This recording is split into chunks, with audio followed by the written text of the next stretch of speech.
आज हम अपने दर्शकों की मुलाकात कराएंगे बहादुरगढ़ से भीम सिंह परनामी जी, जो पार्टी प्रवक्ता हैं। कि आप बीजेपी के पार्टी प्रवक्ता हैं, कि क्या आप जनता के भी प्रवक्ता हैं? क्योंकि समस्याएं जनता के साथ ज़्यादा आती हैं।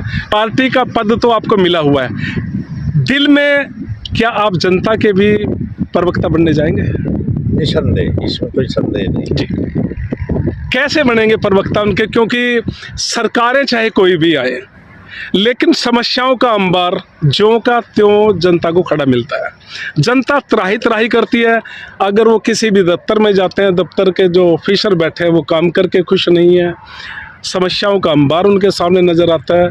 अगर वो अपना ड्यूटी छोड़ के या मजदूरी छोड़ के अगर वहाँ पे बार बार चक्कर काटे तो उनके सामने और समस्या एक भूखमरी की भी खड़ी होती है। तो मैं परनामी जी आपसे जानना चाहता हूँ कि आप इस समस्या को कैसे समाधान करवा सकते हो, क्योंकि आप पार्टी प्रवक्ता हैं। देखिए, हमारी सरकार ने जी जो हरियाणा प्रांत का उदय होने के बाद जी जितने भी हरियाणा में जो मुख्यमंत्री रहे, उनमें कहीं न कहीं अपनेपन का, क्षेत्रवाद का कहीं न कहीं कोई निशान उनमें हमेशा अवश्य रहा है। मगर हमारे माननीय मुख्यमंत्री जी, माननीय श्री मनोहर लाल जी, और उन्होंने ऐसी मनोहर नीतियाँ वो लेके आए हैं, उन इश्यूज को टच किया है जिनको इससे पूर्व कोई भी मुख्यमंत्री उस इश्यूज को टच नहीं कर सका था। पर्ची, खर्ची और नेताओं की लिस्ट से जो काम होते थे, उन्होंने काबिलियत को अंजाम दिया है। इससे बेहतर जो नज़ारा कोई हो नहीं सकता। उन लोगों को, उन गरीब बच्चों को, उन योग्य बच्चों को इस सरकार में, हमारी मनोहर सरकार में जो रोजगार मिला है, वो सरकार के प्रति भी और देश के प्रति भी, और उनकी भावना बड़ी सुदृढ़ हुई है और वो राजनीतिज्ञों से प्रेम करने लगे। इससे पहले कोई भी काबिल आदमी राजनीतिज्ञों के नज़दीक नहीं आता था, क्योंकि इस सरकार में उन लोगों को रोजगार मिला है जो इसके हकदार। ऐसा हमने भी स्वयं कभी नहीं सोचा था कि हरियाणा में भी कोई ऐसा मुख्यमंत्री आएगा, या हरियाणा जो प्रांत में भी ऐसी नीतियां आएंगी कि काबिलियत को अंजाम मिलेगा।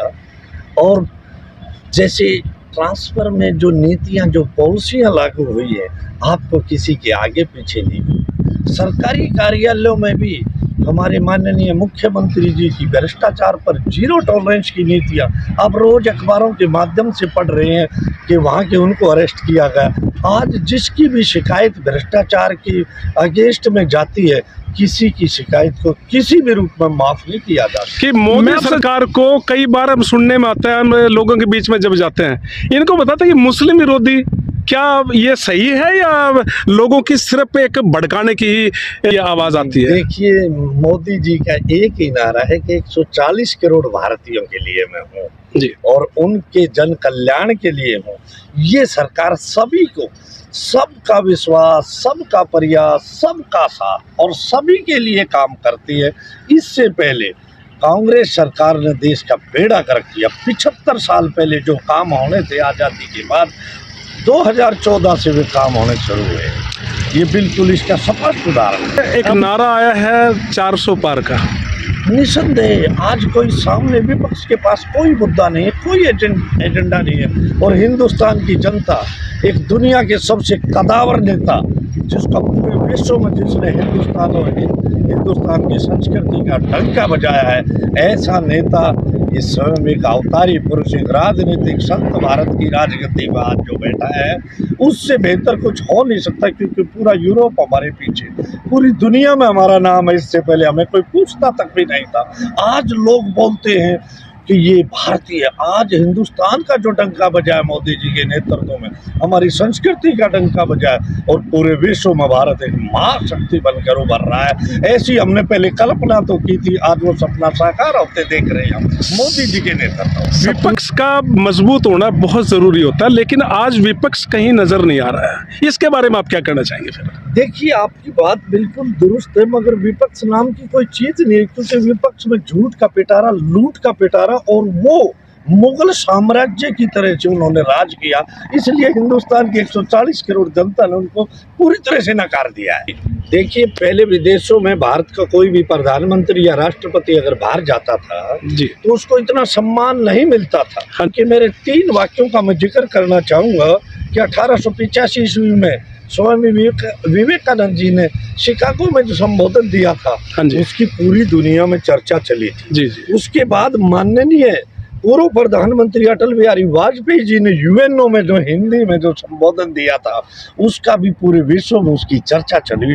और अब 2023 में अमेरिकी सीनेट में 80 मिनट से ऊपर के संबोधन में माननीय प्रधानमंत्री नरेंद्र मोदी जी ने जो संबोधन दिया, उसको सुनकर दिल गदगद हो गया और पूरे विश्व में भारत का डंका बजा। और पूरी अमेरिकी सीनेट जब खड़े होकर गदागद ताली बजा रही थी और मेजें थपथपा रही थी, हृदय गदगद हो गया। एक सपना हमारा साकार हो गया और पूरी दुनिया में मोदी जी के नेतृत्व में हिंदुस्तान का नाम हो गया। इससे बड़ा आनंद हमने जीवन में कभी सोचा नहीं था। बलजीत सिंह दलाल जी, और मैं जानना चाहूँगा आपसे, आपको किस तरह लगता है ये पार्टी का जो आप साथ दे रहे हैं बीजेपी का, क्या कुछ उदाहरण देंगे आपकी भाई आपके निगाहों में सार्वजनिक रूप से कोई काम अच्छा करके दिखाया हो? हाँ, हमारे माननीय MP सावरन शर्मा जी ने बहुत अच्छा काम जी किया है। हमारी काफ़ी दिन से मांग थी जी भादड़ में सीजी डिस्पेंसरी की, जी जो मंजूर करा दी, उसके लिए उनका बहुत बहुत धन्यवाद सभी कर्मचारियों की तरफ से दे रहा हूँ मैं। बहुत बहुत धन्यवाद जी, आपने इतनी जानकारी दी। और ये थे भीम सिंह परनामी जी, और साथ में हमारे जो भाई साहब थे, इन्होंने भी बताया कि भाई यहाँ पे जो हमने अपना जो काम बताया MP साहब को, उन्होंने वो पूरा किया। बहुत बहुत धन्यवाद जी आपका।